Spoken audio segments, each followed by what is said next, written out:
Mysterious Hearns, Mary's son, child of the Most High. Have you ever wondered when we read our Bible why it's numbers next to each of the sentences? Well, let me tell you why. Inside this book, it's a puzzle. And the puzzle is simple. Stay with the numbers. Now, Genesis chapter 1 and verse 1. Just going to stay with verse 1. Stick with Genesis in chapter 1, verse 1. Just stay right there for a minute. And that's how you should always start books from the beginning. Because most of the time, if you jump into the middle, then you're going to miss something. And if you jump in at the end, then you're definitely going to miss something. So that's how we're taught to read books from the beginning. But yet our preachers or our rabbis or the men that are instructing us, they have us jumping in at the end of the book, in the middle of the book. You don't never get a solid foundation. And do we ever get times where we can just ask questions? We should have a question and answer time. Now, back to the topic at hand. Genesis chapter 1, verse 1 states, "In the beginning, God created the heavens and the earth." All right? That is exactly 10 words. Why am I saying that's 10 words? Because number 10, is the key to our Bible. All right? Now, those 10 words that's in chapter 1 represent the 10 verses that comes after that.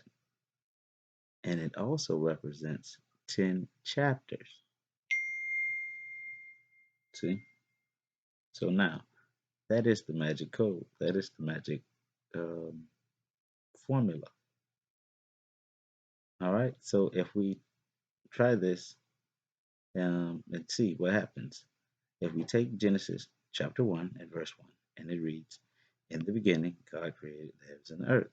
Now, we're going to try to read down 10 verses and see what happens, and see if we come to a place of heaven and earth being created. All right, let's see. Let's read it together.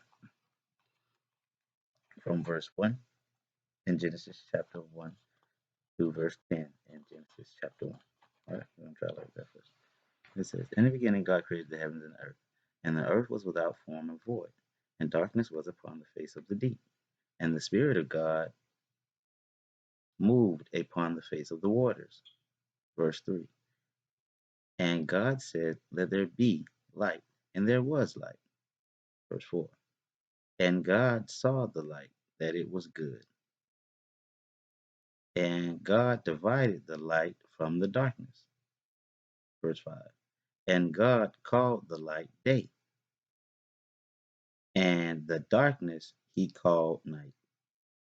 And evening and morning were the first day." All right.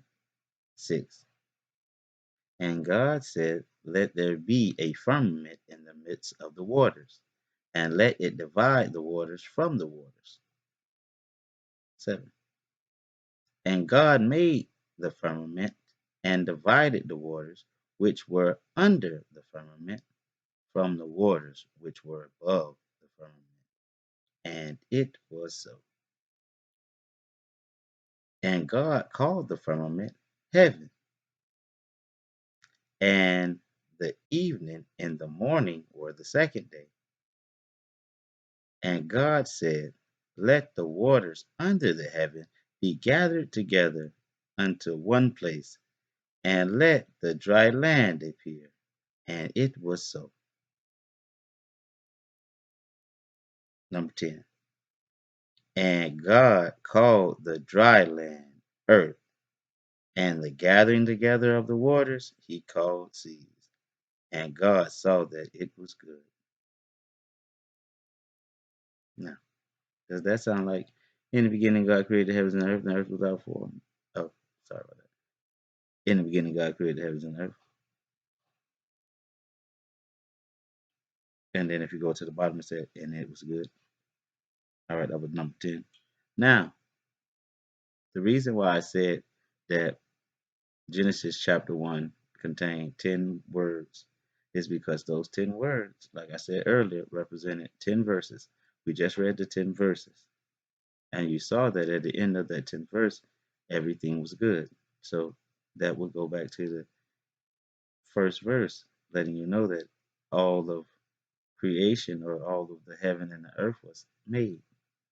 Now, this set of 10 represents the first 10 chapters as well. So now you have to read the first 10 chapters to get the complete story of in the beginning, God created the heavens and the earth. For more of this, stay tuned.